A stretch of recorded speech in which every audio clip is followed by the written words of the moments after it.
Okay. I can see. Can you scroll down, Tammy? Sure. Do you not have your documents that were sent to you? So I'm actually only have one screen right now. Okay, that's fine. Go up a little bit so she can see the order.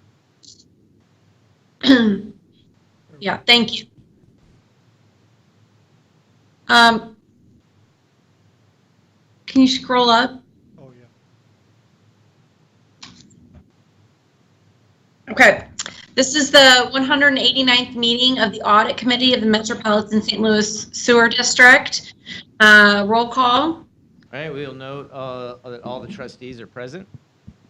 And approval of the minutes. So move. Second.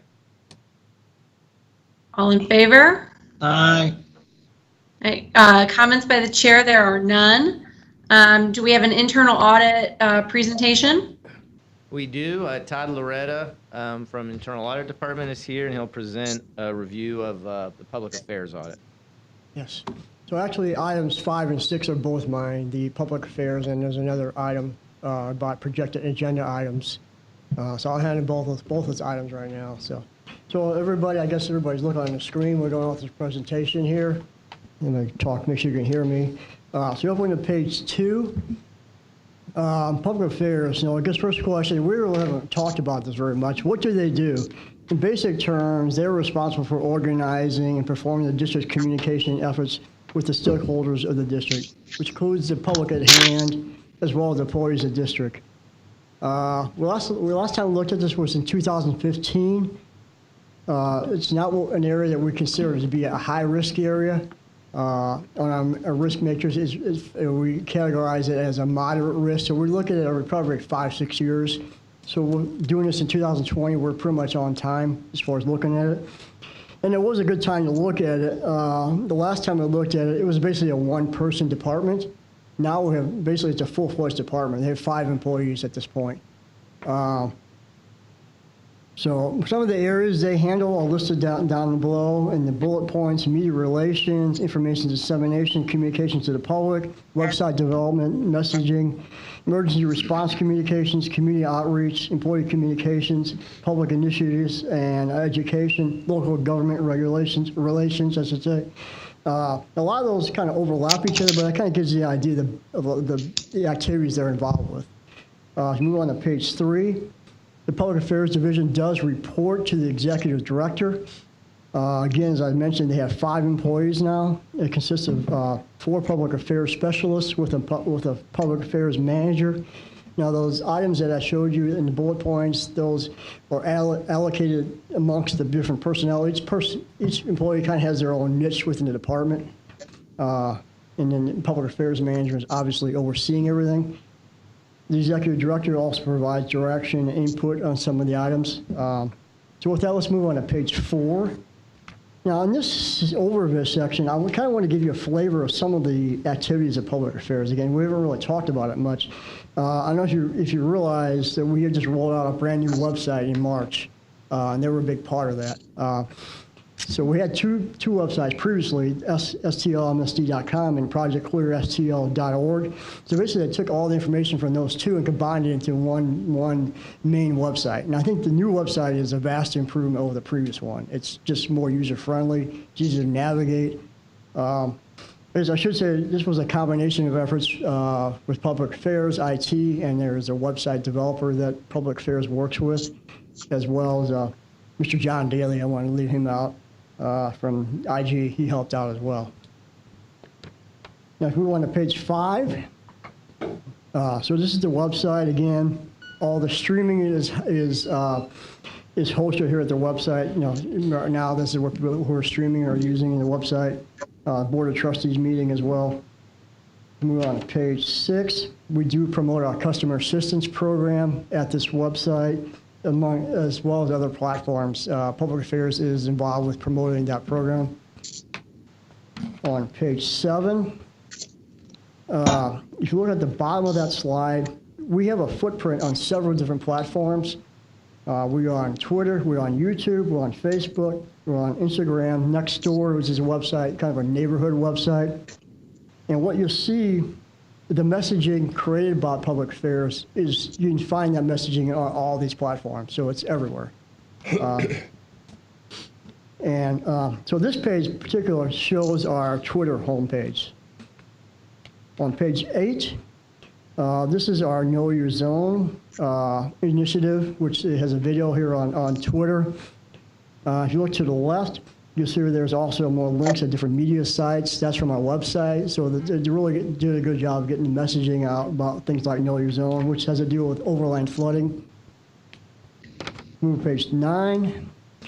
Again, this is more about Know Your Zone on here. This is a video where one of our public affairs specialists explains in simple terms the intricacies of overland flooding and try to educate the public on it. And page 10, this is where we're trying to get the message out about the election today. We are on the ballot, but we're not being counted. Hopefully people got the message. Yeah. Page 11. This is more messaging about another issue we're having right now with this pandemic. People are flushing the flushable wipes down the toilet, which they are not flushable. They cause a lot of clogging problems. So again, trying to get that message out to the public. So Think of a better name for them then. We're trying. yeah. Lawyers are getting in the way. Sorry about that. So on page 12, another part of the public affairs program is community outreach. Through their budget, the district does fund some organizations, whose mission aligns with the district's objective of partnering and with the stakeholders in education. So St. Louis Artworks is one of those. They provide art classes and art training for disadvantaged students. There's a picture of the mural out in the lobby in front of the elevators. They actually painted it. I thought it was pretty cool. There's another one up on the 3rd floor. If you guys haven't seen it, it's in engineering. It's really neat too as well. Page 13. District does also contributes to the Audubon Center at Riverlands. That's again another program for disadvantaged students. And again, this program it helps them, understand about the environment and the river in general, and then also science and conservation and engineering concepts as well.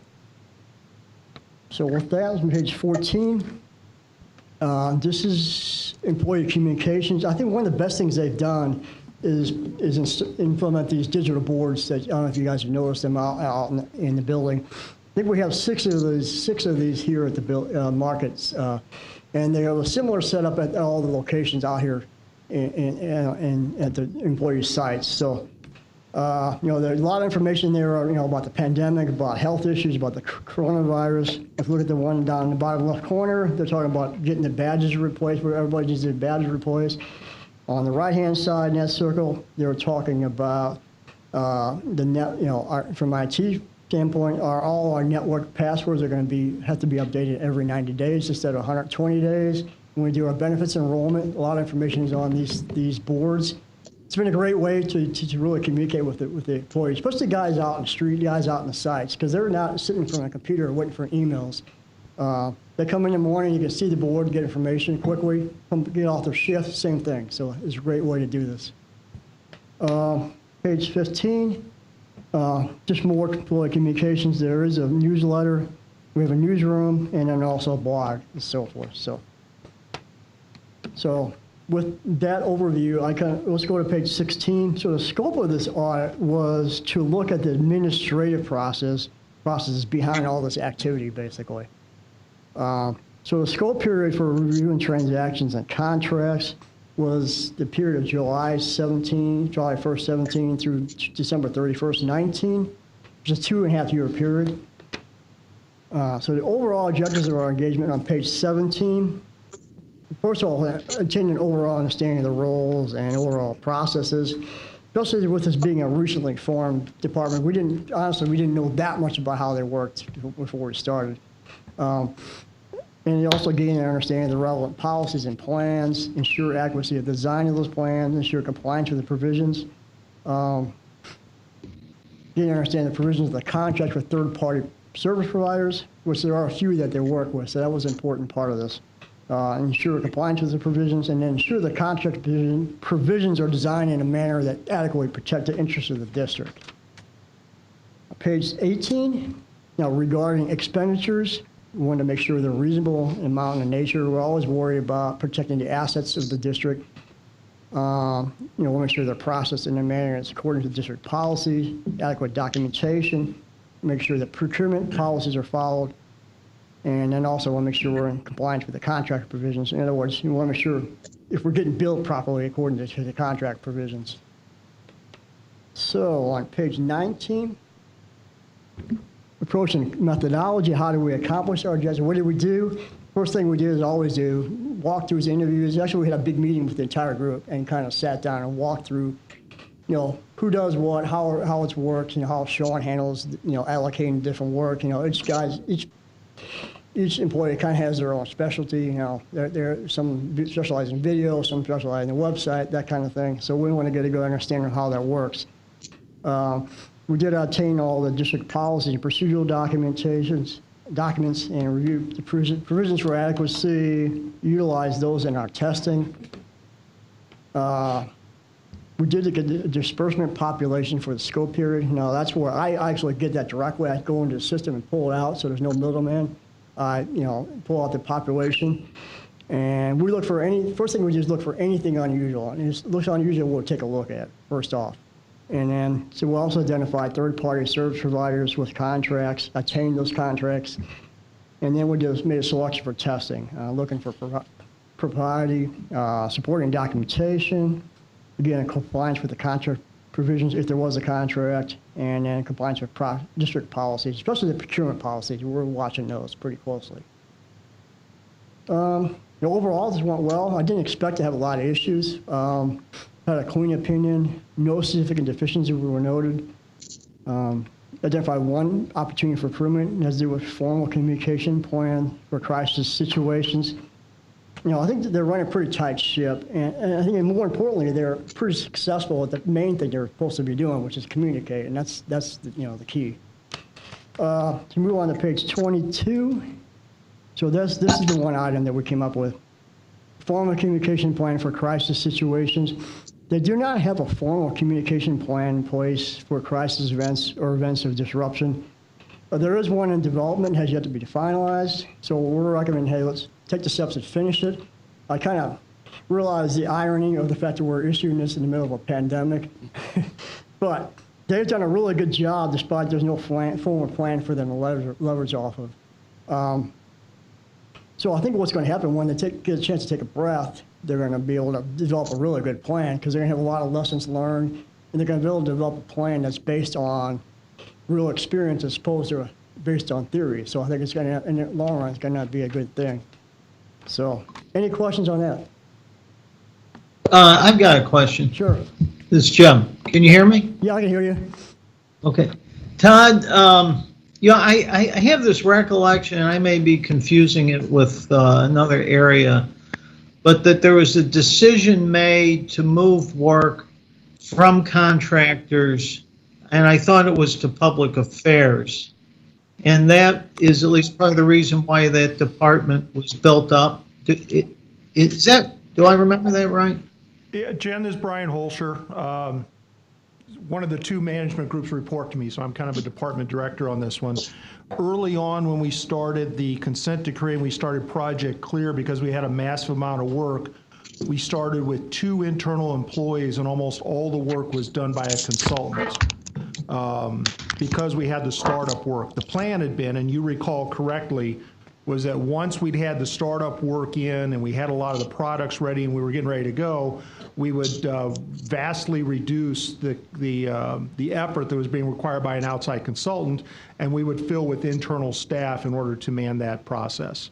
It costs significantly less today to provide this function than it did 6 or 7 or 8 years ago. But that is why we end up with the head count we ended up with, is we got our folks doing it, much of it on a maintenance basis as opposed to having to create from scratch. And so your recollection is correct. That is the process we've gone through over the last 8 or 9 years. And does public affairs include lobbying? So our lobbying effort is run through our general counsel's office, but they do coordinate with our communications, the public affairs group, especially for routine communications back to elected officials. That's the biggest part that they participate in, but the lobbying's done through the general counsel's office. Would it be a big deal to prepare a little one-page report comparing the costs under public affairs as the work moved from contractors to staff, so we can just get some sense that that was a cost savings? And I realize maybe now we're doing things that we weren't doing before, but I think that'd be a proper monitoring, since that was part of the justification for raising that staff level so much. Yeah, it's been quite a few years since we presented that to you. We'll resurrect that and then add in the current cost and show where those savings are. We can do that. We'll send that out to all the board members. Okay, thank you very much. Mm-hmm. Okay. So I think the next item here is mine. It's we're going to talk about the projected agenda items for upcoming audit committees. That's the presentation you should be looking at. For people here, it's this one here. So you just open. There's only 2 pages. Just open up to the first page. So I thought this. I just want to give you an idea of what to expect over the next 5-6 months. I think this will be particularly helpful for our newer board members. At the next meeting, June 30th meeting, the external auditors, which is a completely different group than us, will present the 3 district benefit plans, which they all have a 12/31 year end, so they finished those audits and they got the reports and they're ready to issue those reports and present them to you. That's the classic pension plan, deferred comp plan, and defined contribution plan. Now, next line, that's us. That should be FY21, but by the way, I caught that last night. But we're going to present our FY21 risk assessment and audit plan. We're in the process of finalizing that. We have some more meetings and so forth, but we'll have that ready for the next meeting. August 4th, we'll have two audits ready for you: diversity and application database account management. That's an IT audit. Both the field work for both of those is completed. We're just in the report writing and issue analysis stages right now. And in September 1st, we'll have another attack and penetration audit. That's another IT audit. We're getting to the point where we're probably going to be doing that type of audit at least annually. So you'll see a lot of those. September 29th, that is where we're going to have a follow-up presentation where we follow up on our previously issued recommendations. We do that every year to make sure, the recommendations we're making are, there's progress being made and they're being completed. And then we'll have a CMOM audit ready for you. That's an operations audit.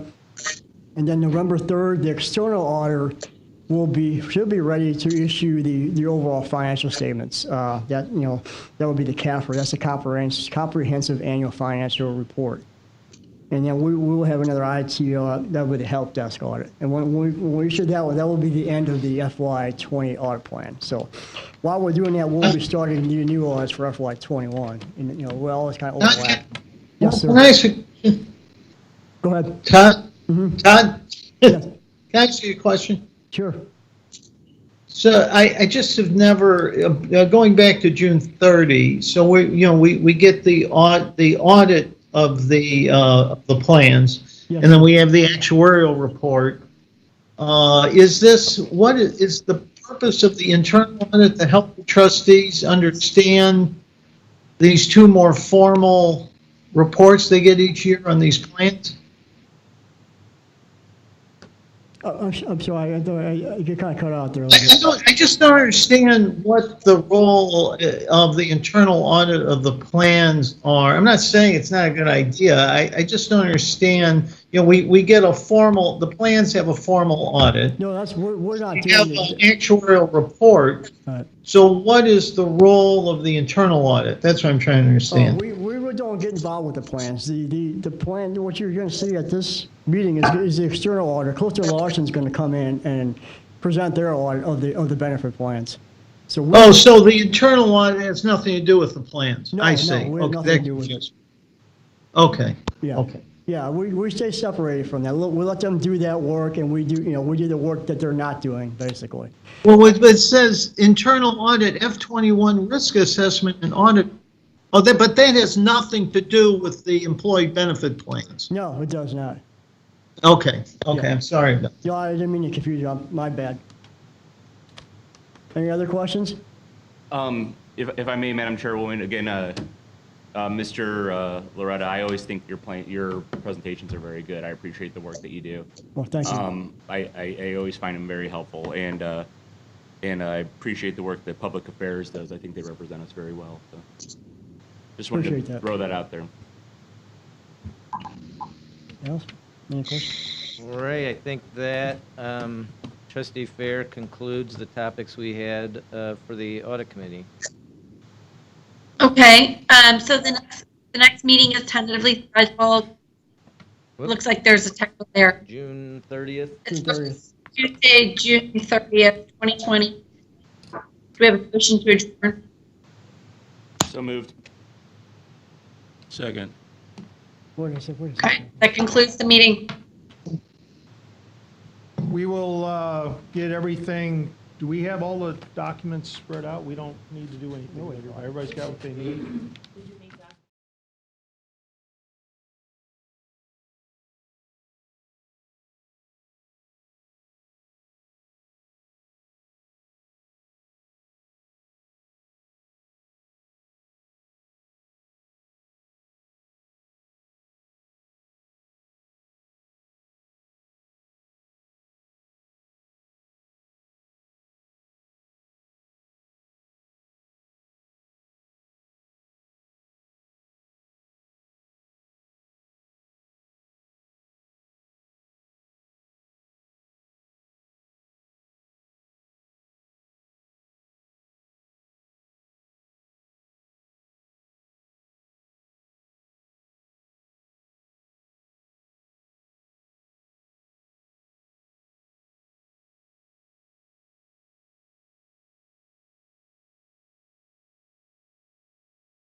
Call to order the 206th meeting of the Program Management Committee of the Metropolitan St. Louis Sewer District.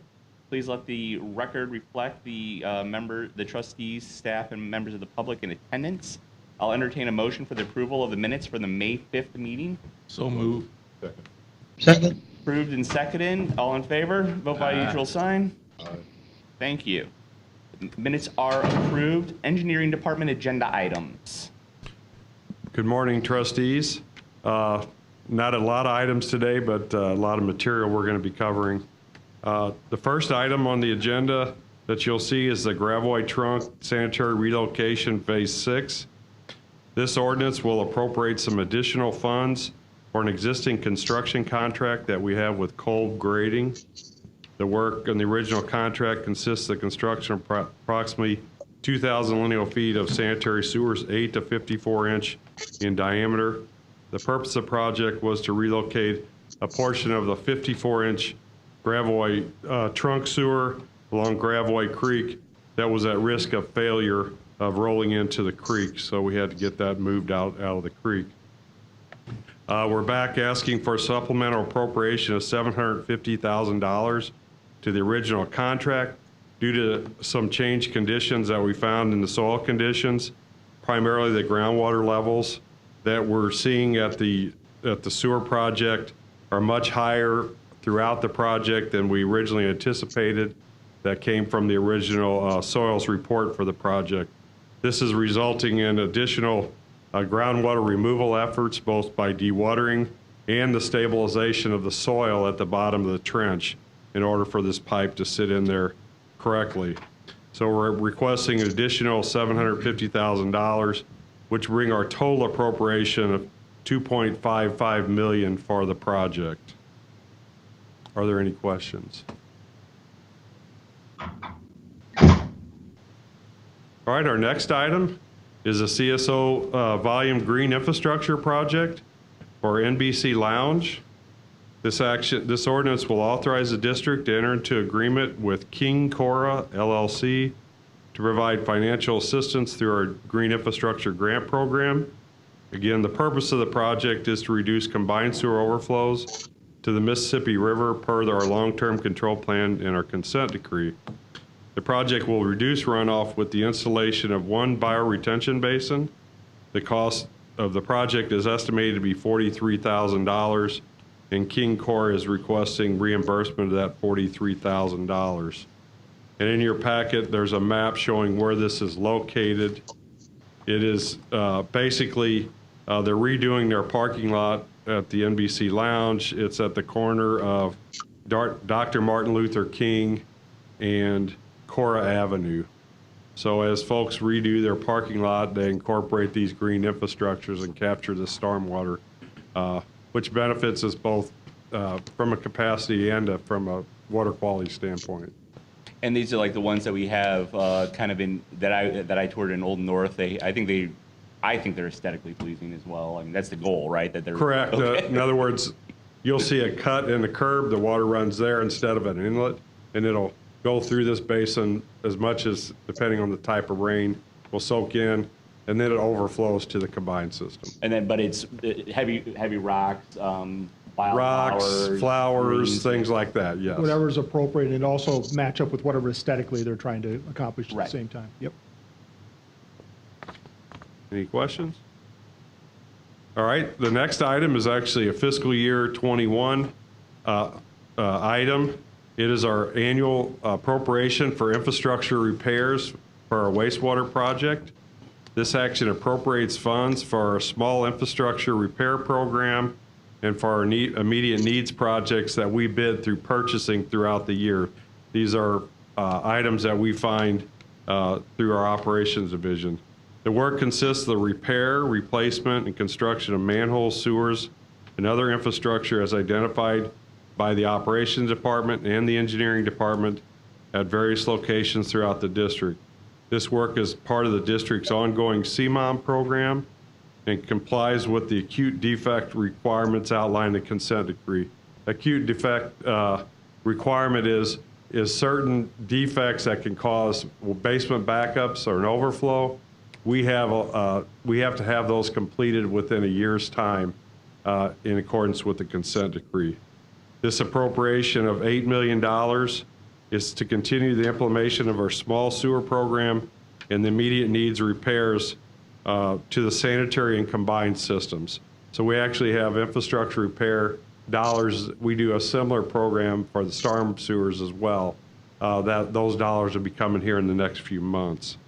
I'm going to give an update on the dollars we spend on fiscal year 2020, but all the expenditures here come from the Sanitary Replacement Fund. Not in your packet, but I'm going to kind of give you a briefing of some of the numbers on the program. This past year, we had $8 million appropriation in fiscal year 20 as well. The district, we assigned 584, this is a small sewer program. We assigned 584 projects so far this fiscal year, and we've awarded 464. So we've always got about 100 projects in the work. That's over a year's time, so that's a lot of small projects going out. We've completed 316 projects for just over $4 million in the small sewer program. The average for each one of these projects is about just a little under $9,000. Picture it's a manhole here, a point repair here, that type of thing, a combined inlet. So just to kind of give you some perspective, we assign about 65 jobs a month in the small sewer program. So there's a lot of work going on out there. And so I have about 5 inspectors, so each have about 10 to 15 jobs they're working at any one time. Keep an eye on the contractors. But here's the impressive numbers since we started the MBE program, started the small sewer program, the MWB participation, small sewer contractors. 8 of our 36 contractors are minority or women. That's about 22%. But 26% of these work orders go to minority or women, and 32% of the funds. So we're talking close to 30% of the program overall is going to minority and women. And a lot of these firms that do this type work, then they go on to graduate to our other projects. In fact, the 2 projects that I'm going to talk about here, both by the same contractor that graduated from the small sewer program coming up here. So the numbers look good. The remaining dollars from fiscal year 20 were utilized on several jobs, several large projects that go to our normal contractors, our normal sewer contractors, where we had breaks that weren't declared emergency, but we went through our bidding process. It was a Cox Creek force main. There was a failure in one of the, down near Lesperance in a rail yard, very quite expensive repair to a combined sewer that collapsed and was taken out the railroad. That was about 1.3. That was probably our largest immediate need project. And then there were several other projects. There was some repairs on Carr Street.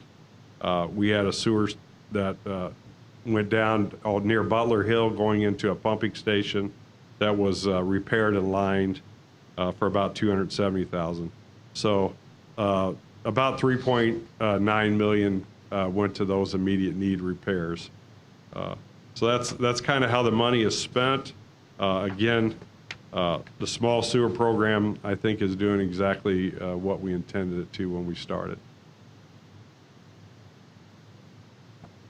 Any questions? All right. The next 2 items are sewer construction appropriations. The first item is Kaiser Waller Storm Sewer. This action appropriates funds and authorizes staff to enter into a construction contract. The work to be done consists of the construction of approximately 448 lineal feet of storm sewers from 12 to 18 inches in diameter. The purpose of the project is to alleviate rear yard flooding at 207, 209 Waller, 204, and 206 Kaiser in unincorporated St. Louis County. This is in the Lemay area of St. Louis County. The district received 6 bids on this project. The low bid was from Aztec Construction Specialties.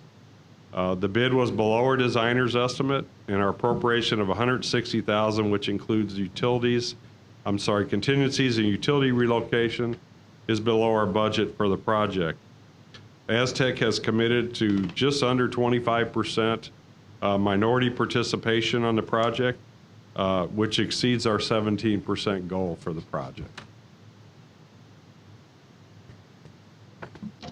All right, our next item is the Louisiana and Holly Hills Storm Sewer System. This action appropriates funds and authorizes staff to enter into a construction contract. The work to be done consists of construction of approximately 44 lineal feet of combined sewer and 277 feet of separate storm sewer 12 inches in diameter. The purpose of the project is to alleviate chronic flooding of 2 garages and rear yard flooding of 9 properties on Alaska Avenue, Louisiana Avenue, and Holly Hills Avenue in the South St. Louis City area. The district received 3 bids on this project. The low bid was from Aztec Construction Specialties. The bid was below our designer's estimate, and our appropriation of $168,000, which includes contingencies and utility relocation, is below our budget for the project. Aztec has committed to 19.6 approximately percentage of MBE participation, which again exceeds our 17% goal in the project.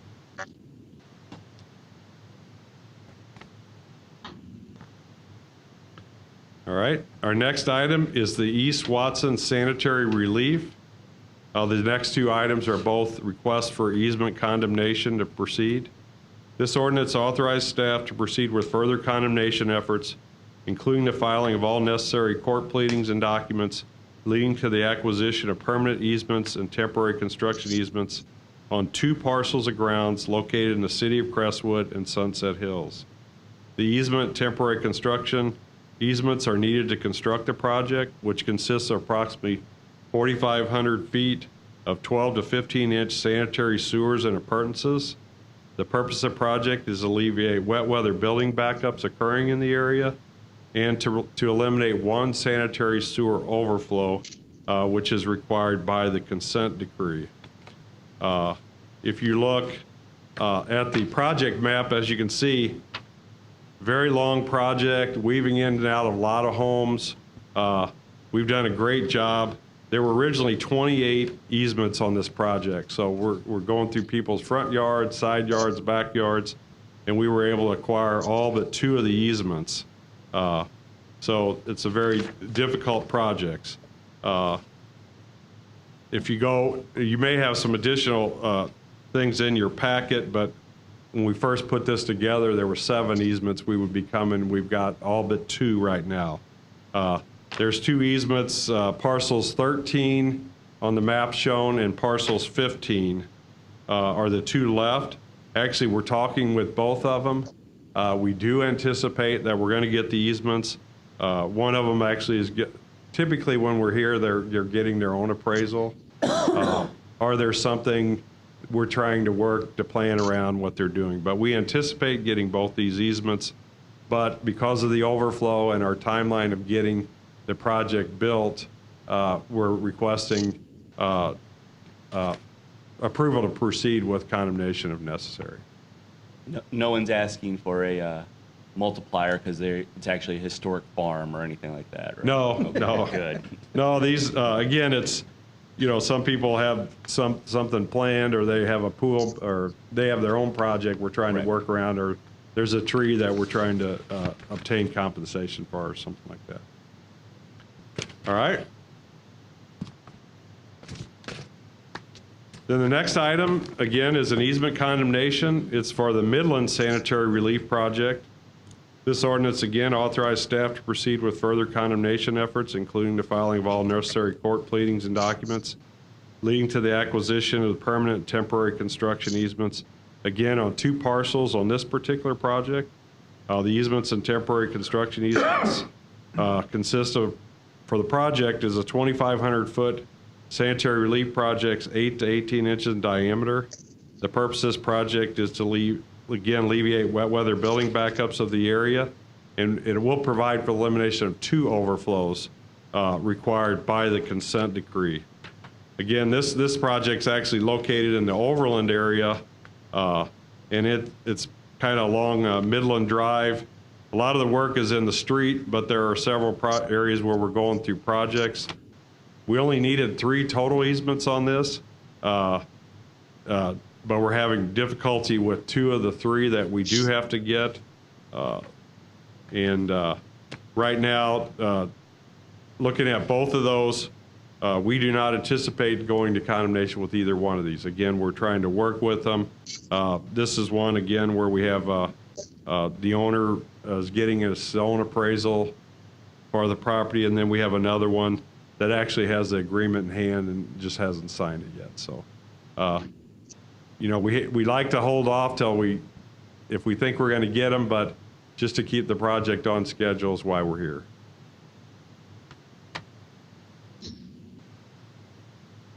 All right, that includes the engineering department agenda items. I will move on. We have under other business, there was a request at the last board meeting and a question on the Jefferson Barracks tunnel.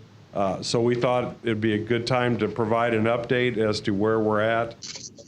So in your packet, you should have a copy of the presentation. I will start the presentation off. I have Alan Mueller, my construction manager here, who's going to provide some information. And then Brian is going to kind of summarize with one of the slides as to kind of financially where we're at right now. Does everybody have the presentation? Okay, we'll go ahead and get started. If you turn to page 2, again, this is the overview of Rich, is it going to be on the screen? It's on there, I think, isn't it? Are you not seeing it? Oh, is that it? Okay. Yes. No, No, that's not it. no. Well, it's not what I see. You're 1 page ahead. We're pulling it up now. Yeah. Thank you. Okay. Yeah, just let me know if I. Well, I was muted, so I was talking, realized you didn't hear me. No problem. So everybody, we're on page 2 of the presentation. Thank you for your patience there. Again, just a little summary.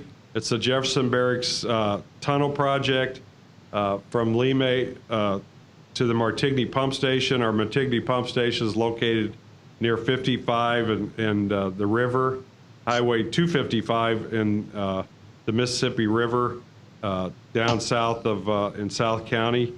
The project was about an 18,000 foot diameter tunnel that would bring flows from the south to the north to our Lime treatment plant Gravity. Right now, there's a series of pump stations that brings a flow from South County up to our Lime treatment plant. This would all be put into a tunnel. It's about a 7-foot diameter, internal diameter tunnel. It has 6 intake shafts, so there's multiple shafts, and then there's a main shaft at the Lime plant and another shaft at the Martigny pump station itself. The designer for the project was Jacobs Engineering, and our contractor on the project was SAK Construction. Late last summer, early fall, the district, we had completed about 7,100 feet of the excavation of the tunnel, and we ran into some differing site conditions. Basically a large cave structure in front of the tunnel machine, which was potentially going to cave in on top of our tunnel machine. We did some exploratory work and found it to be quite massive with holding water and lakes and such. So then we tried some alternatives to get through that, and we went over those with you last fall, such as ground freezing, additional exploratory work. Those weren't getting us the results we wanted, so we sat back and took a look at what we wanted to do with the project, and that's really when we got the board involved, when we anticipated that whatever we did going forward was going to require additional funding on the project and a different course of action. One of the things we have about, again, 7,100 feet of work that's completed. Most of the intake shafts, what you see in red, those shafts are ready and available for the tunnel to reach those spots. Those where sewers would drop into the tunnel. So that work's completed. So we're basically just halted with the tunnel. We'll turn to the next page. we actually covered, on this page, there's one option that was, that's canceled out there, but we actually had covered several more options with you, and kind of got down to the last two. One was to terminate the contract completely with SAK and kind of start over with a new tunnel project. That's option 2. And then the next project was to allow the current contractor, SAK Construction, to actually go in, build a new shaft, work backwards to the tunnel machine, retrieve the tunnel machine, and then put in a new tunnel machine at that shaft and complete the project. We went over those particular options with you. Today, that was the option that staff recommended late last year, early this year. So if you go to the next slide. Can I stop you real quick? Yep. The acronym DSC. I'm sorry, differing site conditions. Okay, thank you. In other words, that's the mess we found under the ground. The site conditions as they exist, not as we thought they existed. Correct. Okay. Exactly. Thank you. Just stop me if someone has a question. The next item in January, as we were going to move forward, and we had discussed everything that we had looked at to reach the decisions we had reached, there was a request, should we have a third-party review of the geotechnical information? And keep in mind, by that time, we had our design engineer who had his geotechnical. The district had a construction manager that has their own geotechnical person that had looked at the data and the options we were putting forward. And then the contractor as well had an additional geotech. So at that point, we had 3 different geotechnicals that kind of were in agreement on where we move forward with the project. But the board said, should we consider another review of our recommended option at that time? So the district went to a current contract we had at the time with Stantec. They're a geotechnical firm that provides general services to the district. We sought a proposal from them to be a third-party review. We brought that information to the committee meeting in March and for consideration to the board. I don't think we have it on there. I think it was for a cost of about $180,000 for that review. That motion actually went to the board meeting. I presented at the March program management. It went to the March 16th board meeting, and that measure failed, which then, once that measure failed, staff then found that we were going to basically proceed with what we had proposed under option 3 on the previous slide. And I'll take questions now, but Alan is going to review kind of where we're at right now with the contract, the option 3. There's 2 phases really to the option 3. He's going to go over that, and then we'll summarize. Rich, can I stop you there? Sure. I do want, I hope we can reach a collegial consensus on this, but this is where I got kind of thrown off in this, that a deadlock motion 2-2 is a failure. I didn't understand that. Maybe that's shame on me. But I guess in my experience up till then, the number one, I'm not sure the board has ever deadlocked until then. I can't recall that, but it was my experience looking back that we tried to do more to reach a consensus when we had that level of dissent, which I realize you're doing now, and I really appreciate. So it's just when you say it failed, that's not quite the term if I was writing that up, I would use. It deadlocked. It was 2-2. So you know, when failed to me means that there was a quorum and a majority of the board voted against it. But anyway. Jim, this is Brian Holscher. I think just 2 items. One, we're using the term failed based on the language in the charter. So it did require for any proposal that the board's considering to pass and not fail requires a majority vote for introduction and a 2-2 vote for adoption. So that's why we're using the term failed. And I think the only point to point out is Trustee Wilson, we went through the process last month. The final vote on that now turns out to be 1, 4, and 3 against, with Trustee Wilson changing his vote to a no. So Well, I understand, that's but that where we was a stand right now. subsequent event. But, okay, that, it was a subsequent event. Anyway, okay, just point that out. Are there any other questions? Right now, we're going to move on to slide 5. I have a question, Rich. I'm sorry, I have a Sure, go question. ahead. So after the quote failure of the third-party review, why was option 2 not considered? Why did we go straight to option 3? Well, I think what we had decided, I think, when we were looking at option 2 and 3, the staff was recommending that option, and I guess we felt that we had, or at least from the committee meetings, that was on where we would proceed with the option 3. But we're going to give a lot more detail on where that stands right now. I mean, if there's still some discussion on that. Okay, yeah, we can hear about option 3. I just wanted to hear also about option 2 and how the two compare to one another. Yeah, Trustee Farrell, when I do a summation at the end, I'll make sure I include that in my description. Okay, thank you. Any other questions before we move on?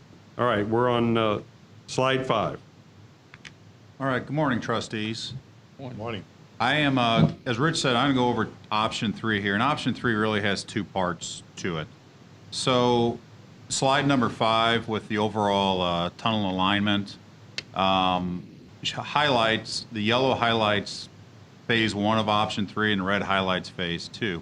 I'm going to go in detail into both of those. However, just large picture, we blew up phase 1 there, the yellow, just to give you an idea where we are. Phase 1 really consists of going upstream from the differing subsurface or site conditions that we've encountered, sinking about a 40-foot diameter shaft, which would be anywhere between 100 and 200 foot deep, and essentially hand mining 200 or so feet back to the TBM and recovering a tunnel boring machine. Mm-hmm. And recovering that. Sorry, I got that one. Sorry about that 11-foot tunnel boring machine. Option 3 then. I'm using my context clues. All right. Option 3, phase 2 then, which we'll go over in a little more detail as well, would then be to acquire a 14-foot diameter tunnel bore machine and then complete the project.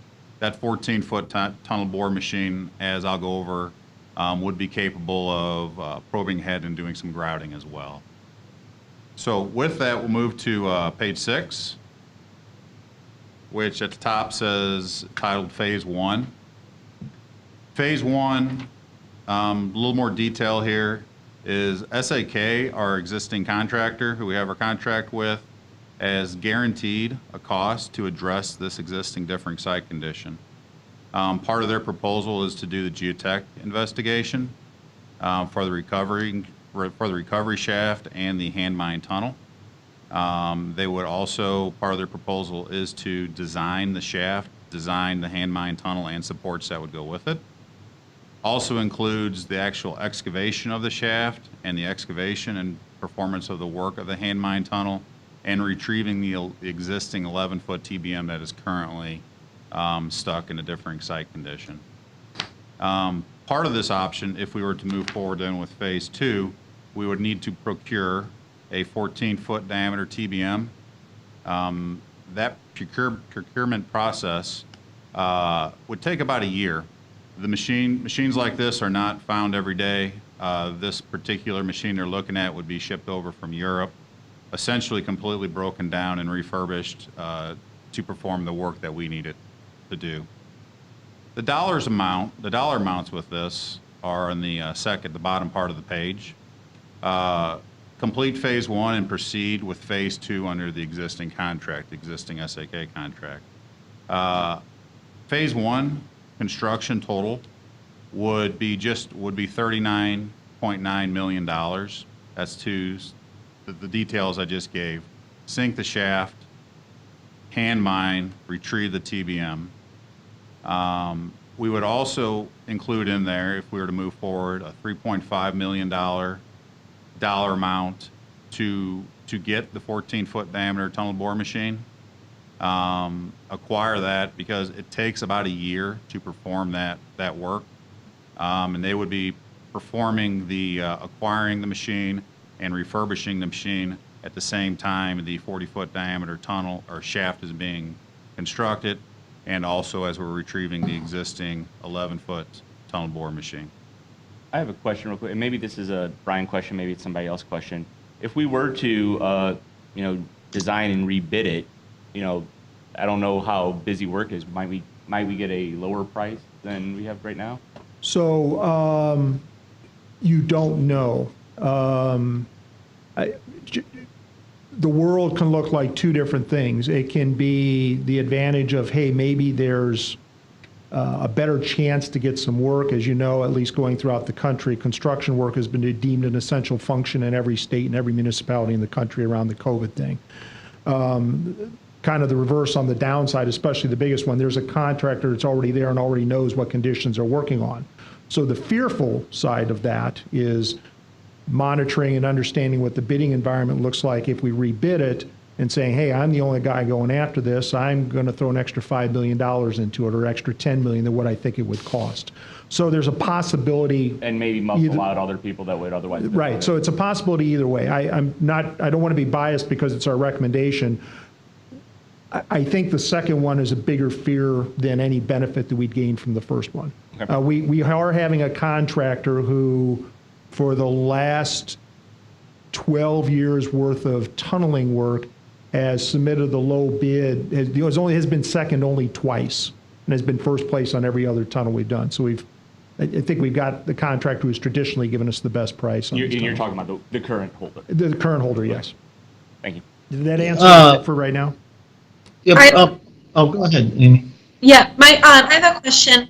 Is this the 43 million that's reflected here? Is that the entire overage as a result of the unexpected conditions? For the unexpected condition at that site, yes, and then there will be additional funds that Alan's going to describe to complete the project. Correct. Right, but those additional funds to complete were already contemplated in the original plan, right? This 43 million is the entire overage? No, other than, and we're going to go over those numbers, other than there's an extra cost because we're now going to increase the size and the capabilities of the tunneling machine moving forward. Just a raw number, we're going to excavate more than twice as much material out of the tunnel with the new machine than we did the old machine. So there's going to be extra cost to complete the job other than what was in the price originally for the original project. And we're going to go over those numbers as well. Okay. I have a question. Is MSD contractually on the hook to retrieve that stuck tunnel boring machine? Yes. Really? That seems odd, but I mean, It's a risk that is not the responsibility of the contractor because of the change conditions. wow. I mean, that's in the contract that if their equipment gets stuck because of an unforeseen circumstance, MSD has to pay the cost of retrieving it. No, Jim, I think you're a little. Let me ask this: why is it worth? Is the machine worth retrieval? I guess it.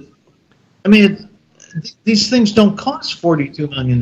And that's why I think we want to go through the cost of what this all includes, Jim. I agree. No, that is not, the machine's not for $42 million. But the machine is also stuck right in the middle of the current tunnel that we've excavated that we have to use. So why it's sitting, the construction company is losing money with that change is set. Correct. Jim, if it was stuck because this project went as we had originally laid out and bid, and then they got it stuck, it would be their responsibility. The only reasons the machine is there is because we have a change condition from the original contract with SAK. Which is the soil, which is the unanticipated soil condition? The cave and everything else associated with that, yeah. That's the reason it's stuck. But the reason we're incurring this cost is it's not so much to retrieve the boring machine, which isn't worth near what it costs to get out of there. It's because it's blocking the tunnel. That would be the primary reason we need to remove it, yes. Okay. That's part of the machine. When they brought it in, I seen it, it's part of the machine. I'm sure it is. I mean, I saw the one up north that when I took the tour. So that would be the first phase one, first option, or there's a second part of this. We could complete phase one and then shut down the project, design, and rebid the remainder, the second phase. So phase one construction total would again be $39.9 million. However, to terminate the contract and the restoration costs, so there's all these sites that Rich said, these drop shafts that have been constructed, we'd have to secure those sites, maintain them while this is being redesigned. There's cost associated with shutting this down. That'd be another $10 million. So the subtotal there would be just under $50 million.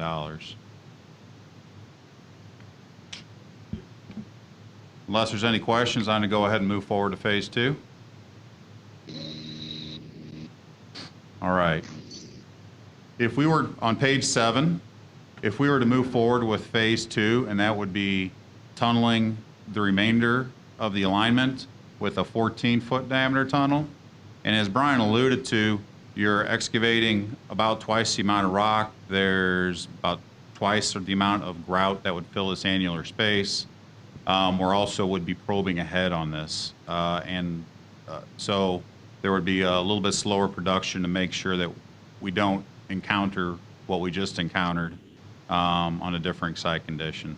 So phase two consists of the contractor completing additional geotechnical investigations. They would also complete any design modifications. So with a larger tunnel, there are design modifications.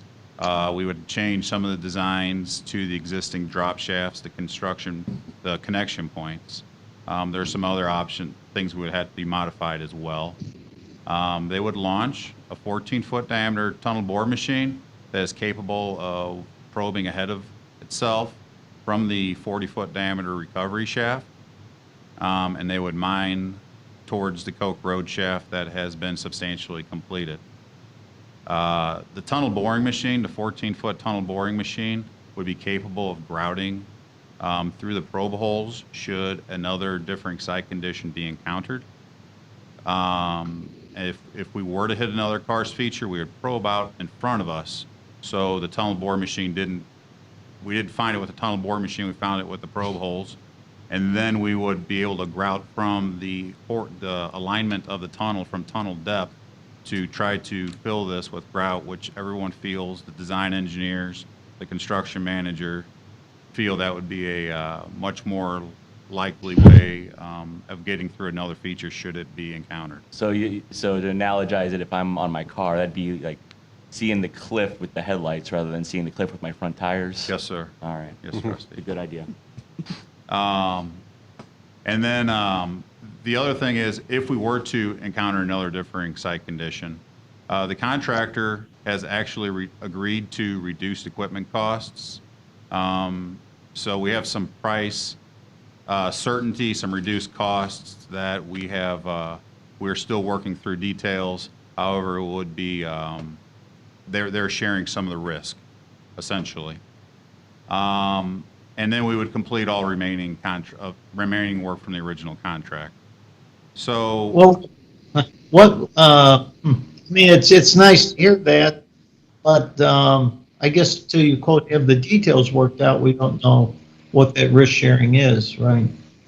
But I mean, it sounds tentative when you say you're working out the details of a substantial risk sharing like this, because that's the risk that got us into this situation. So you're absolutely right. We have they've proposed a plan that has shared the risk. We're working out details such as, we're down to details such as the rail. If we were to hit something, we don't want to pay for more rail. We've already paid for the rail. It's down to minor, I'm going to call it minor details in the big picture, but it's down to details such as that. Incidental issues, not Yes, the, okay. correct. That would be a much better way of putting it. Thank you. But I guess I like the sense of this, if you ran into another farce like this, and I realize you've got a better or bigger boring machine that can probe ahead, but if we ran into another one, I mean, can you give me a more global sense of the shared risk? Or is MSD, one of my concerns about this has been, that there's just so many geological features along the Mississippi River. And so what happens if we hit another one? It's nice to know that there's risk sharing, but I don't really understand what risk sharing is. So the contractor has proposed some big picture items that they would not charge MSD the rental of the TBM sitting there while if we were to encounter another feature. They would not charge MSD the rental of that sitting there as they're working through it. They've also said they would work multiple shifts. However, they would only charge MSD for 1 8-hour shift. They would take the next shift that they're working. So they've given us some cost certainty on the tunnel bore machine itself if we were to encounter, because that was a very large cost this first time around. Contractually, the contractor and MSD, that was a claim that we were working through the existing tunnel boring machine sitting there in its place. So they have offered some rather large options and put them on the table that we have agreed to in principle. And again, we're down to working on some of the finer details just to make sure that we agree with some of the finer points. I have a question. This is backtracking a bit, but Brian, I understood that in response to Jim's question, you said that as between MSD and SAK, that MSD bears the contractual responsibility to remove the tunnel boring machine. That is the, yes, correct. What about as between MSD and the design engineer? So, and I guess we haven't touched much on this. We've done an evaluation of the design engineers study. We felt they did appropriate due diligence, probably in the big picture, having done what would be a good due diligence and a good regular standard of care as far as doing a geotechnical investigation. They actually recognize that there's a potential in this area of running to something a little extra, came back to us and actually requested that we lower the tunnel below what would be just off the back of the napkin type of engineering calculation. So we recognized these and we felt they did a good job of identifying and presenting to us that, hey, if we make this deeper, make the project a little more expensive, we have less of a chance of running into these types of items. MSD's risk strategy for contracting has pretty much always been the same as far as some entities will put all risk on a contractor. We've always taken the task a little bit different, that we will require you to be responsible for the risk that we identify within the contract documents, what we've known, and then we will take the risk for anything else that's not identified. That keeps us from paying for things that don't happen, that people would put in their bid. So I gave you a very high-level general answer to this one. Again, I think if the machine was stuck and there was no change in the soil conditions as presented in the contract, we wouldn't be the one trying to get the machine out. The fact that this was a change in those conditions, again, going back to the design engineer, we believe they've done the correct job. We have gone back on designers before, and we have made them responsible if we feel they made a mistake or they didn't take due diligence. We don't believe that's the case in this situation. So is the answer that they identified this potential problem, so we decided to go lower, But we didn't go low enough. So, no, I would characterize it differently. They recognize that in this area, there's always a chance within a 20-foot wide bore that we might run into something else. So, you know, kind of the start, just in generalities here, the starting point for a tunneling machine that's in rock is you make sure you have one tunnel diameter of rock above your tunneling machine, and that gets you out of anything that's usually in the interface between the soil and the rock. They identify these other issues, and this is not the first place we've run into this. We run into karst areas on a lot of tunnels. This one happens to be one of the bigger ones, big as far as cost, but if you look at a map, it's just a little spot on the map. I wish we had actually just happened to drop a borehole right on top of this. That would have been a nice thing to do.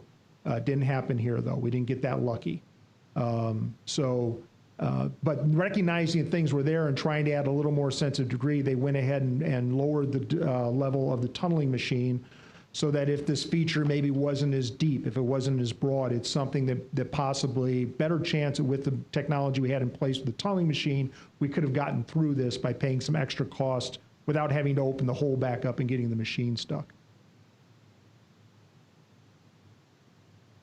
In essence, even though you're digging along the river, anywhere else you could dig, but when you're digging that deep, you're going to run into problems. You can dig for a month, and all of a sudden you're going to run into something that... You always have a chance. I think, especially on the construction side, I think Al would just prefer that we go through and do the excavation before we bid a project. And let's dig in and see what's really, that's obviously not possible. We do as much due diligence as we can to try and identify, both with exact data and types of information we gather, as well as any other kind of source material we have, such as location of these types of things, or in St. Louis, the location of old clay mines that have been abandoned, those types of things.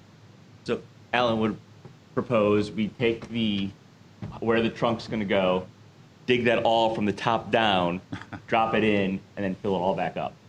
That would be your that would be helpful. That'd be a lot of dirt. Yeah, that'd be a lot of dirt. You may go now. You through? Slide eight. So To your slide. I think we really want to go to the summation on slide 8. And Trustee Fair, the question you asked is going to be, since it wasn't one of the two we did, I'm going to hit that third. So it'll be the third option I go over. You'd asked about option 2 that was on the sheet further back. So that'd be the third one I discuss. So Big trench. Really, just to summate, I'm on page 8, complete under current contract. What we're proposing to do is have the contractor, what staff is recommending, is have the contractor at a guaranteed price. Understand, the exact conditions down there are not known. They believe they've got an understanding of what they think is an acceptable risk to them.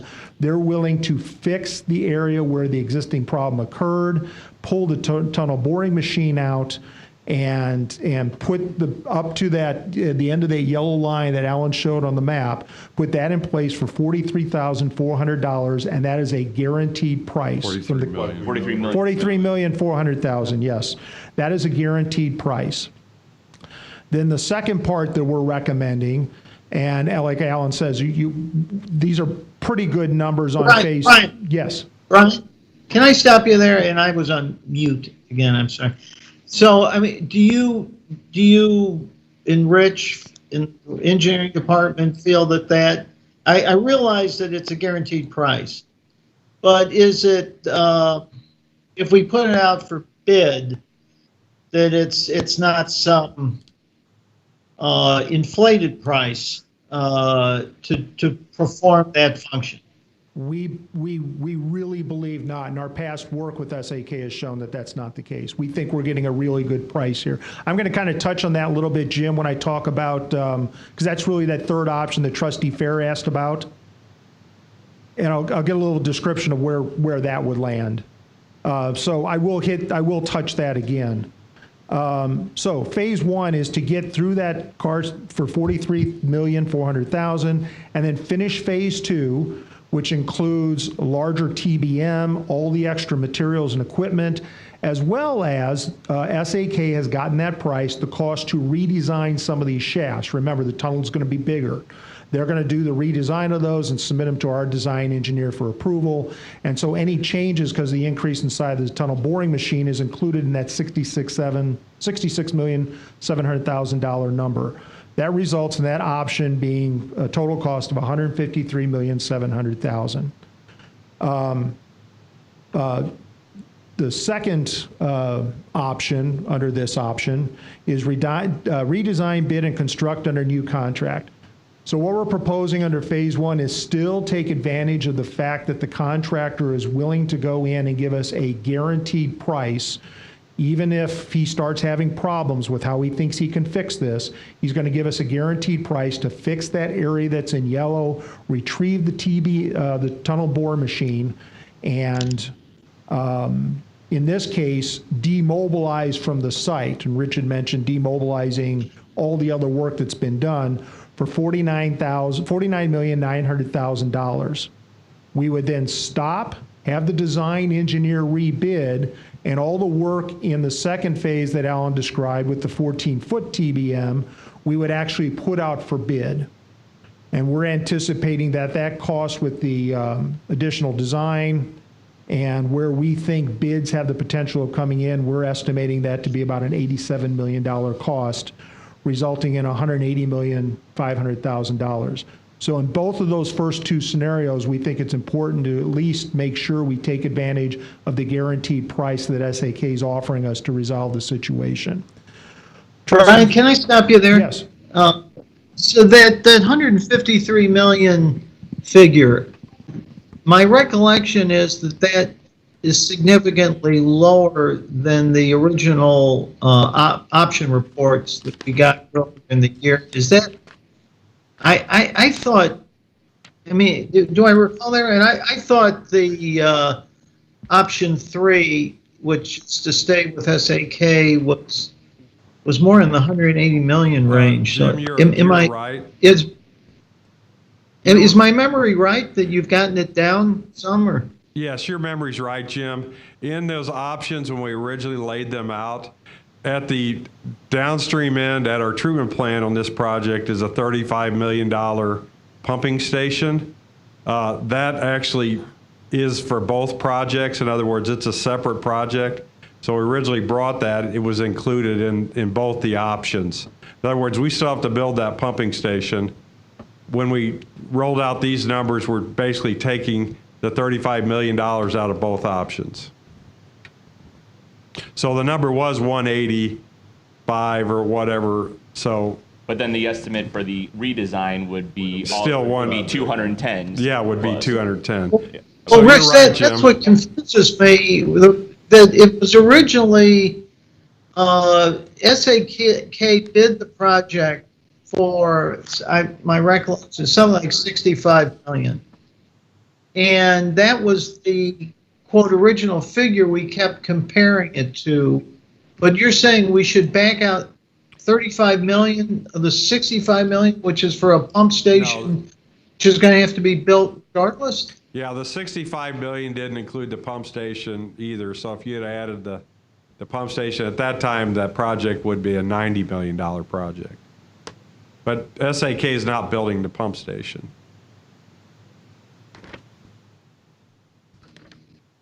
Okay, I see. So that 35 million really, well, it is, if you're trying to really understand the increased cost of this obstruction, 60 million is the benchmark. I'm just trying to end, because the pump station shouldn't have been included. That wasn't part of the tunneling project. But you included it when you prepared the options. Yes, Is we that? did. We I did see. include it, yes. So basically, you're looking at the original contract and the appropriations anticipated was 67 million. Now we're anticipating appropriation of 153.7. That's the two projects you're comparing. Okay, well, that narrows it a little bit, doesn't it? Okay, thank you. Okay, so let me hit Trustee Fair. This is the third option, and we've kind of touched on it a little bit. Now, it's not on the chart, but I'll give you a description and a rough number. The other thing that can happen is that the board decides not to proceed with either one of these methodologies. And if we do, we're kind of stuck with just one thing, and that is allowing the contractor to demobilize from the site, which includes, for now, leaving the tunneling machine in the hole where it's at. We go back and we go through additional, as best as we can try to find, additional geotechnical information, put together a whole new set of bidding documents to finish everything as it exists right now. There's a lot of problematic things with that, which result in a cost of, we're guessing, something over $200 million. We haven't done a detailed examination because we don't really know what would be there. But you can imagine we are now going to come up with not just a set of contract documents as opposed to that, what we just discussed, to be bid just for the balance of the project, but we've also got to come up with a set of contract documents that describe and explain to a bidder what they have to do with the existing problem we have right now, as far as filling that and retrieving the machine. And there's awful lot of unknowns, and we're just guessing and not guessing, we're estimating it's something over $200 million to start. And that would be that option two, $200 million to complete the project if we move forward. We didn't do a detailed design on it because I think, our opinion is anyway, if there's a place to quote unquote rebid, that we would be, in our minds at least considerable, would be to rebid after we get past this initial problem where we've now got a guaranteed price from a contractor to fix things if things go south. But if we were to just pull off right now and say, okay, let's do the best we can to redesign and lay down a whole new set of contract documents to complete this job, including removing the tunnel boring machine and fixing that area, it is north of $200 million, and we haven't done a detailed discussion to look at it. We just don't think it's an acceptable option. And Brian, that does not include the $35 million pump station. Right, the $35 million pump station would be on top of that. And again, that don't hold me to $200 million. We had this discussion earlier, and there's so much work we'd have to do to even figure out what we think the cost would be for an estimate, but we know it would be a big number. Trustee Fair, is that enough detail for the question you asked? Yes, thank you. Okay. And maybe I'm not understanding this is a separate question, but is there anywhere on here where it shows the exact amount of the overage, meaning what was originally contemplated for the total construction costs versus what we're looking at now under these various scenarios?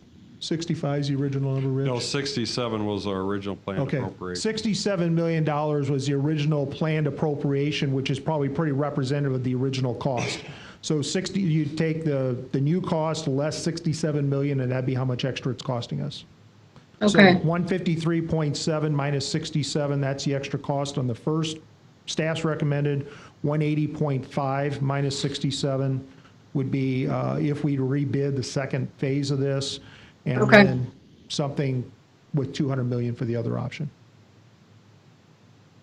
Now, and one thing I didn't mention before, we intentionally are not bringing anything to the board for action. We don't have to, and we won't be ready to make a proposal to actually for you to consider for an ordinance until next month. But we wanted to bring this information now to facilitate this kind of conversation, answer any other questions the board may have. This is a big issue. There's a lot of money here. It's a somewhat complicated issue. So we're not asking the board we're not telling you there's something you're going to vote on in 9 days. We're going to come back to you with a final description. Alan will have some additional information, possibly, to kind of square these away, and ask for an actual ordinance at the July board meeting. So my arithmetic is that the increased cost is about 86 million. That's probably, I'm sure your math's correct. And that would be, that 86 million is if we don't encounter other conditions that we aren't expecting. It could be more than that. Correct. As with any tunneling, as with any project we do, yes, that's correct.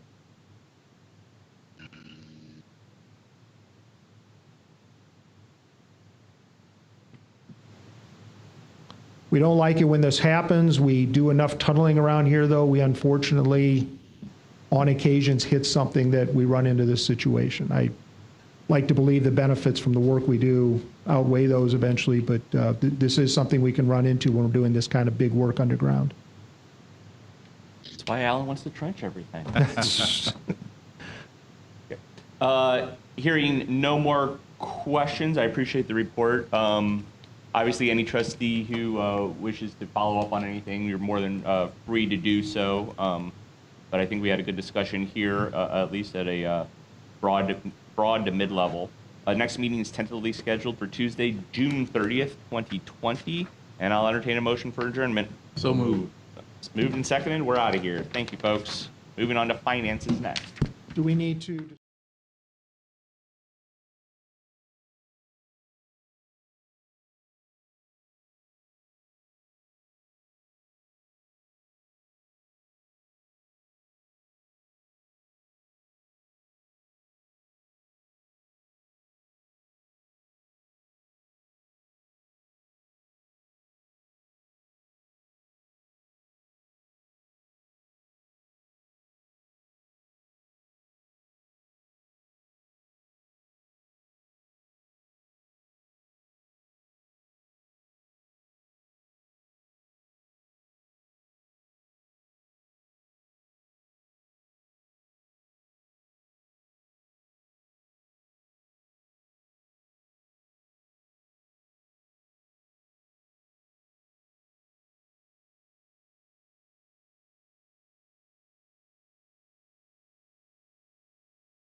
Fair, I believe everybody is ready to go.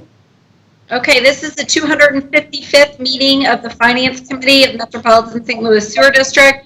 The record will reflect those present. Do we have a motion for approval of the May 5th, 2020 meeting minutes? So moved. Second. Second. The minutes are approved. Next up is a portfolio update. All right, thank you. I'll handle a portfolio update. It's the one-page sheet that we look at every month. We're going to look at our investment portfolio. So I'll start in the upper left corner. Portfolio size was a little bit over $590 million at the end of May. That's a reduction of roughly $57 million versus last month. That reduction was mostly due to a $49 million debt service payment and about a $7 million pension contribution. So that makes up almost the entire amount down. Yield to maturity is 1.54, which is significantly higher than the benchmark because our portfolio doesn't turn over every month like the benchmark does, but as rates stay this low, our yield to maturity is coming down, came down a handful of basis points, about 5 basis points, I think, this month. As the older maturities that were at higher interest rates kind of sell off and get reinvested at lower rates, ours will start to move toward that benchmark. Weighted average maturities we talk about every month is lower than the benchmark because the benchmark only invests in 1 to 3 year, and we invest shorter than that so that we have funds for operations and for funding projects and that sort of thing. Moving over to the upper right hand, this is the sector allocation versus policy limits. We are in compliance with all the policy limits, although we're right up against the federal agency amount. So we will not be making new investments in federal agencies. Most of the new investments are going into the U.S. Treasury section. Commercial paper is lower than probably you've ever seen it. That is, while we only invest in highly rated paper, that's the riskiest area of our investments, and so we've been cutting back in that area as well. Going down to the lower left-hand corner is just a summary of where these funds are, kind of allocated between debt service reserves and debt project funds. As that debt project fund number gets lower, that's a sign that later this year we're going to go back out and look for more money from the capital markets to keep funding the capital projects. And then the maturity distribution in the lower right-hand side just shows the difference again between the benchmark and the portfolio. The red bars are the benchmark, the blue bars are our portfolio, and so you can see we have a significant amount of our funds in the 0 to 5 years and 0 to half year and the half year to 1 year, whereas the portfolio is longer than that, and that explains the difference in the weighted average maturities. But we are in compliance with our investment policy. Any questions about that? All right, if not, I'll move on to the next item, which is the quarterly pension review. So we have Shane Schurter and Peter Lemick from Aon on the phone, and they're going to go through a little bit of the economic climate backdrop and performance of the plan. Peter and Shane, please take it away. Yes, thanks. This is Shane Schurter with Aon. I'm joined by Peter Lemick. The two of us will walk through the presentation that's entitled MSD Pension Plan First Quarter 2020. So if you turn to page 3, this is the table of contents. I'll go over the market environment, probably spend about 5 minutes and see if there's any questions. And Peter will go through section 2. We'll generally ignore, or not ignore, but not spend time on first quarter returns. What we have in here are returns through April and some estimates for May. That's probably going to be more useful for this group and will save a little bit of time. So in the interest of time, I'll go ahead and move into the market environment, which starts on page 7.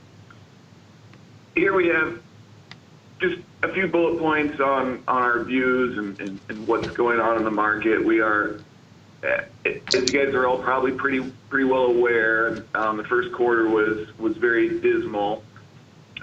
Since then, though, April we saw a bounce back. May we continue to see a bit of a bounce back, and that's really the result of at least the markets recognizing that different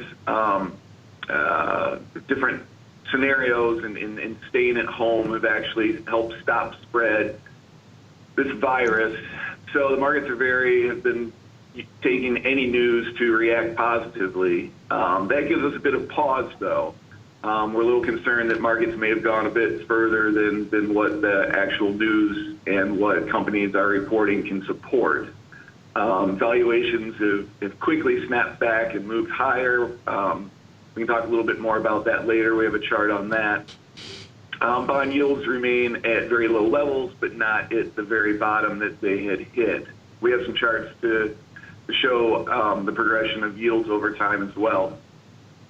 So what all this really means is that we think on a go-forward basis that the economy is going to continue to recover. There's a lot of uncertainty out there, namely around, as we open up, not just the U.S. and various states, but the rest of the world starts to open up and come off of this, I'll call it lockdown, what that means. And, is there a risk for a second spike because people are starting to move around more? And that we see is a very big risk in the future. So what that means is we've been recommending to our clients to remain underweight risk assets, so equities. Your plan is currently slightly underweight its target with a relative overweight to fixed income. We like that positioning. And this is a position we've been recommending for the last 2 or 3 months to stay underweight equities. So no change there until we get some more data that might help unmuddy the waters in terms of what the future might hold. Page 8, just some data behind some of the things I just mentioned. The top chart shows GDP.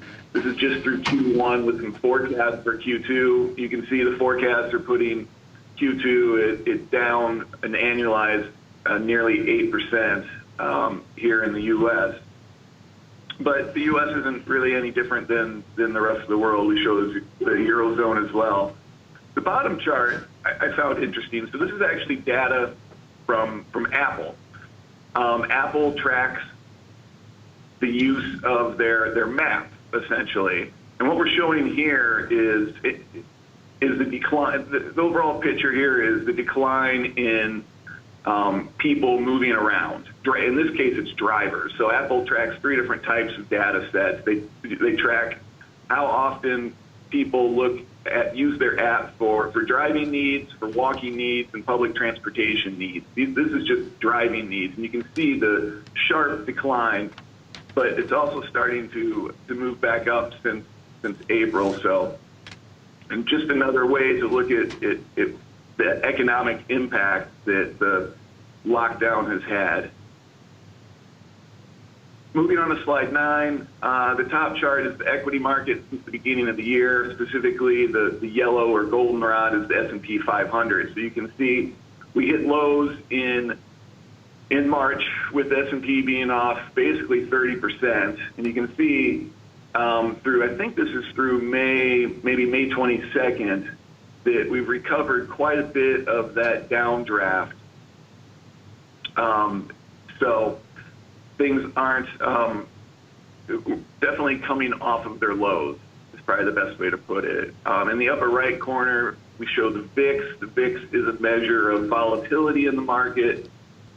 You can see how it spiked there in what would have been probably early March, but has now since come down to a level which is still elevated, but nowhere near as elevated as where it had peaked around 80, again, back in March. So just other signs that the markets are starting to calm down.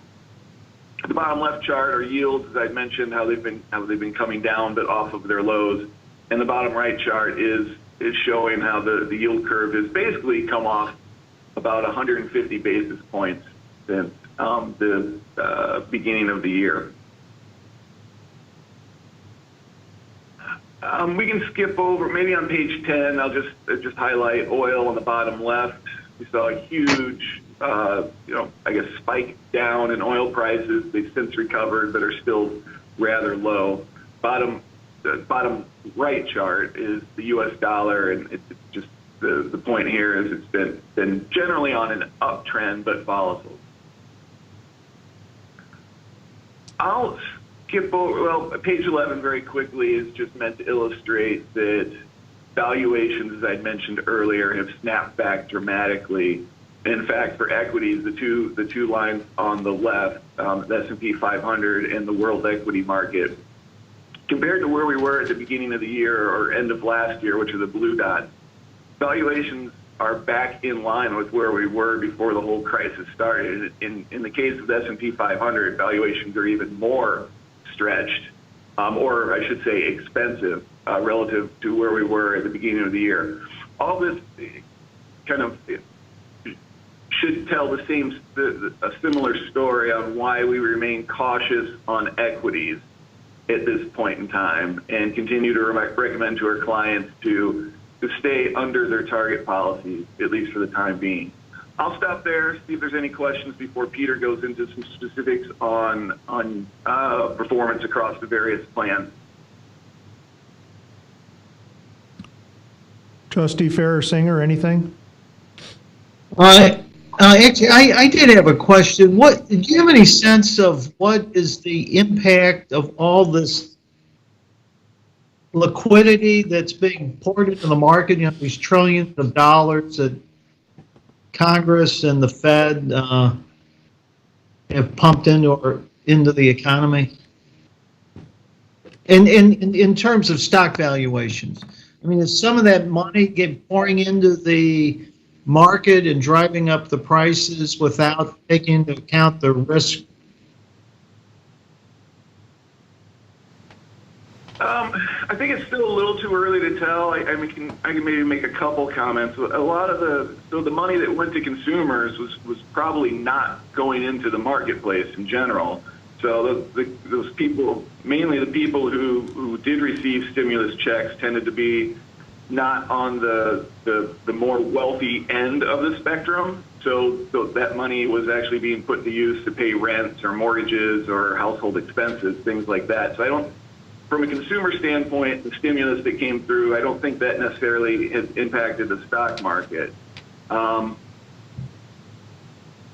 I think in terms of businesses that ended up getting, I'll call bailouts, I think there it was more to sustain their businesses, but that did send a signal to the stock market that our government, not just our government, but governments across the world, were willing to do just about anything they could to help out businesses, and that was a positive signal that has led to the recent strong, updraft in equity markets. So, in summary, the bailouts, the stimulus, whatever term you want to put around it, has obviously been positive to equity markets so far. Whether or not that can be sustained, that's one of the things that we are, concerned about.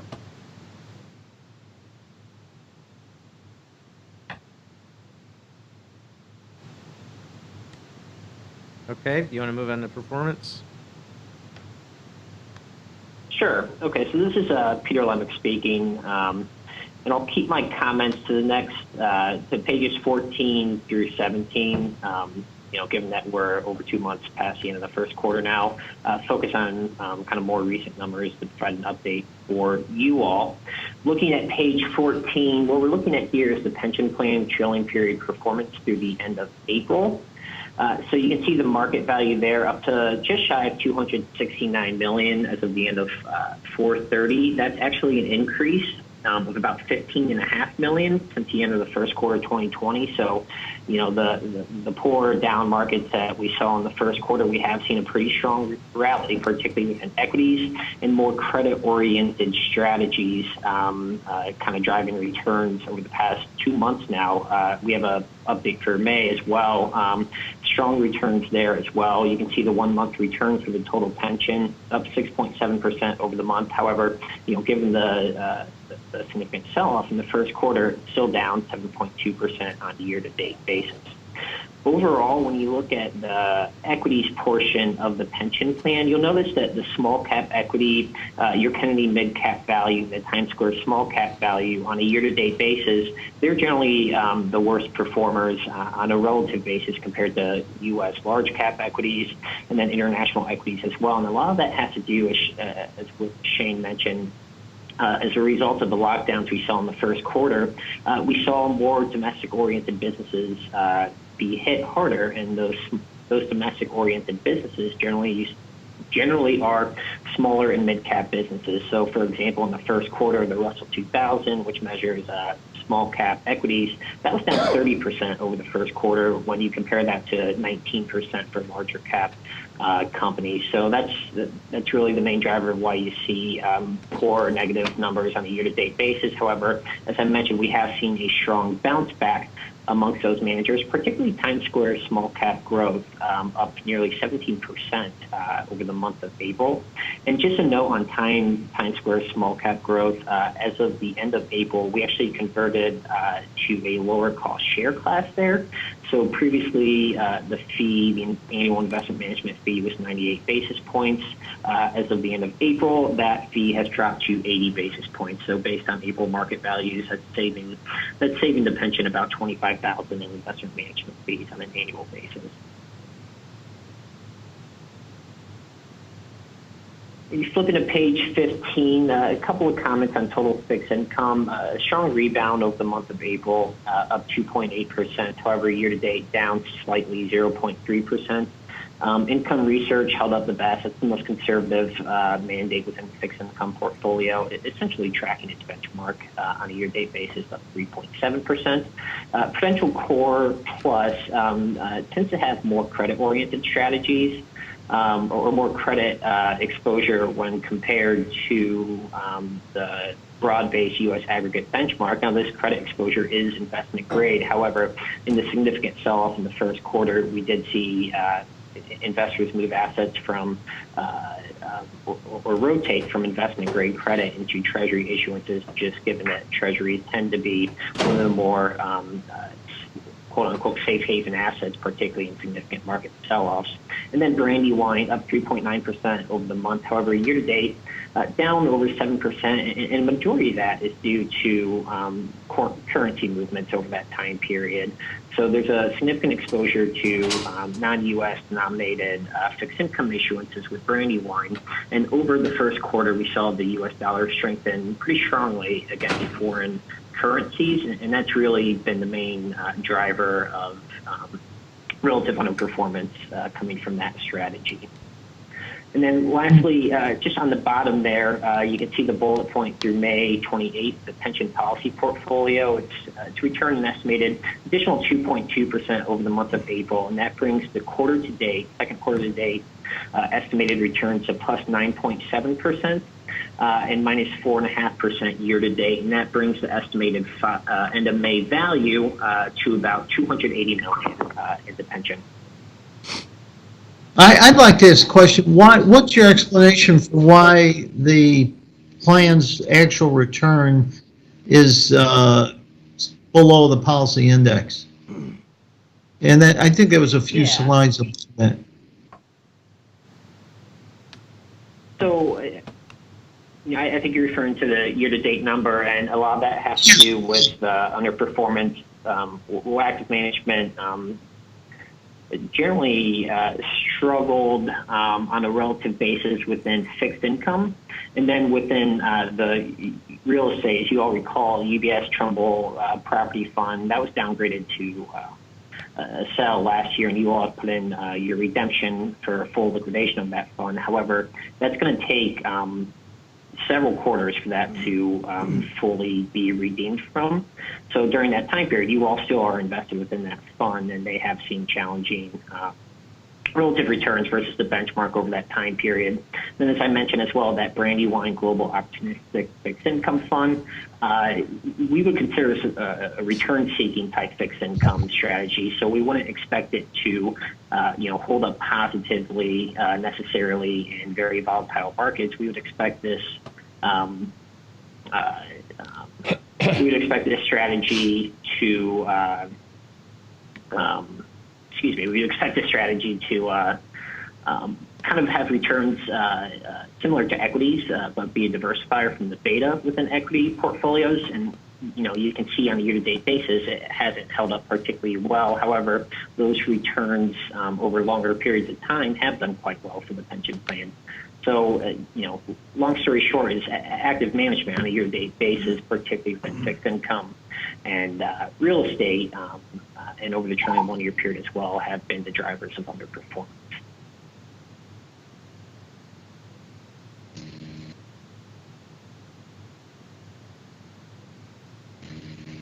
Thank you. All right. On page 16, just a quick update on the combined DC plan. So again, these numbers are through the end of April.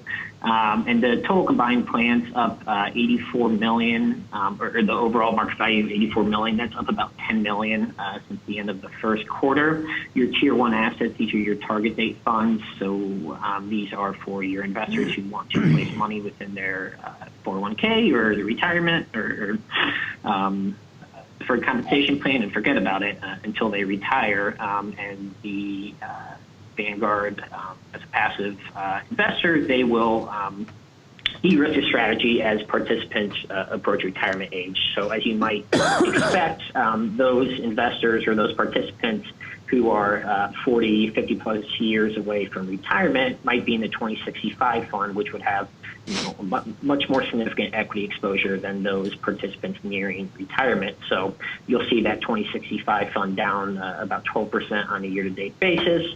And the income fund, which is for those participants approaching retirement or in retirement, much more conservatively positioned, down only 1.8% year-to-date and actually positive over the trailing one-year period. Page 17, these are your top there, your tier two assets. These are the passive broad exposures that participants can gain via very low expense ratios and no major concerns there. Each of the strategies are appropriately following or tracking their benchmark as of 4/30. And then within tier three, these are the active mandates within the combined plans, and they've done quite well. Very solid active management coming from these funds. You can see the Vanguard Windsor 2 fund on a year-to-date basis up 15%, outperforming the relative benchmark. And Vanguard U.S. Growth, U.S. growth companies in particular have actually weathered the recent market volatility very well. Particularly when compared to their value counterparts. And you can see the Vanguard U.S. Growth performing or actually returning positively 3.1% on a year-to-date basis. Similar story with Vanguard International Growth Fund, down 6% year-to-date, however, relative to the benchmark, positively performing there by over 11 percentage points. So let me pause there and see if there are any questions.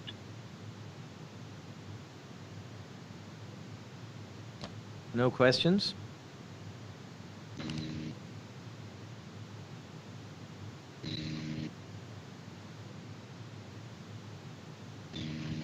Peter, Shane? Okay. So I know that was a pretty brief market update through April and May. We didn't plan on getting into the rest of the materials in detail. You'll see through pages 19 through 30. That's an update, the typical quarterly update that we provide you all, which will show performance and asset allocation and fee comparisons through the end of the first quarter of 2020. No major concerns over that time period. Also, just to provide an update, all of the pensions policy allocations or asset class policy allocations are within allowable range as of the end of April.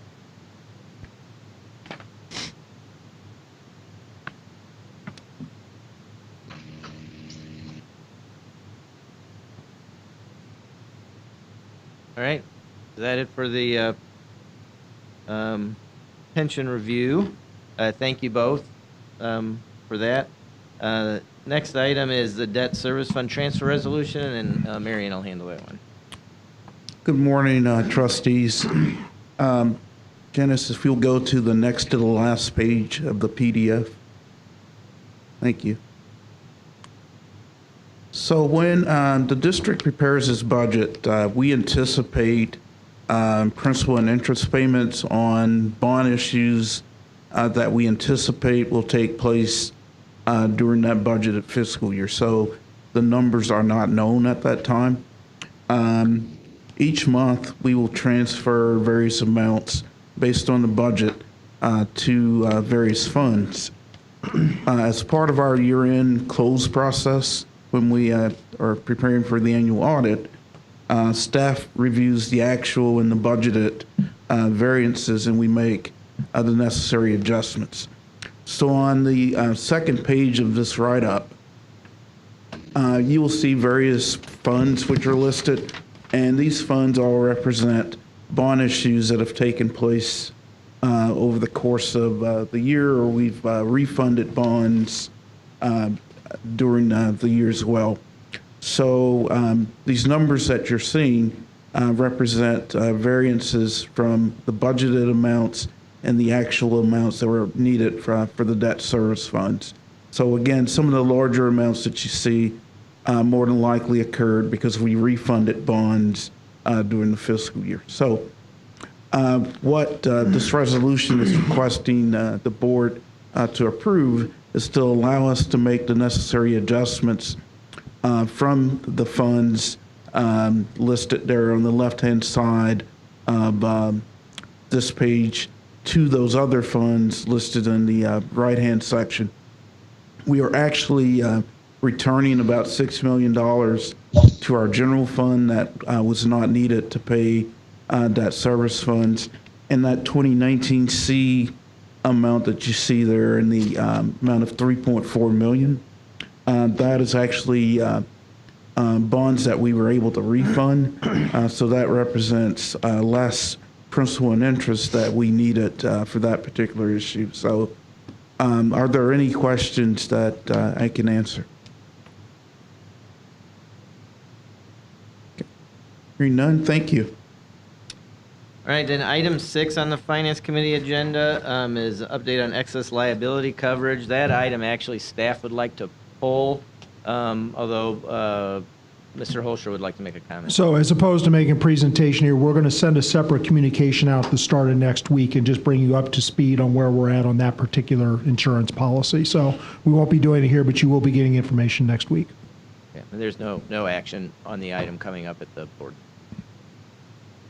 Trustee Fair, I believe that concludes the topics we had lined up for the Finance Committee.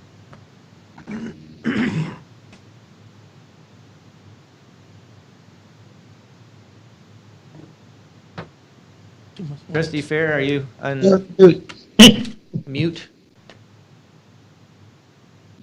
I apologize. I was. Okay. So the next meeting is tentatively scheduled for June 30th, 2020. We have a motion to adjourn. So moved. All right. That concludes the meeting. Thank you. Thank you, everyone. Thank you.